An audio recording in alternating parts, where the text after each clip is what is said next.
ఊరూరా ఏది ఇందిరమ్మ ఇండ్లు ఉన్నాయంటే ఇందిరమ్మ చలవని యాక్చువల్ గా ఇప్పుడు ఇందిరమ్మ ఇల్లు కేసీఆర్ అంటుండే డబుల్ బెడ్రూమ్లు అంటే డబుల్ బెడ్రూమ్లు ఎందుకు ఇలా మన ఊర్లలో ఇందిరమ్మ ఆనవాళ్ళు ఉన్నాయి, ఎస్ ఇందిరమ్మ ఇల్లు ఉన్నాయి.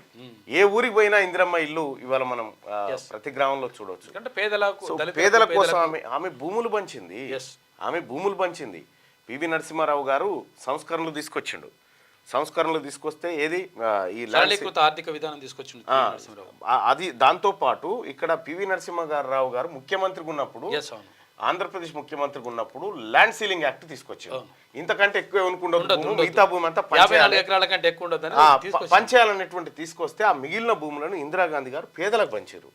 సో ఇందిరాగాంధీ గారు పేదలకు పంచితే ఇక నిన్నమొన్నటువంటి సర్కారు తెలుసు కదా, వాళ్ళు అర్రాస్ పాటలు వేసుకొని అమ్ముకొని తిన్నారు పేదోళ్ళ దగ్గర గుంజుకొని.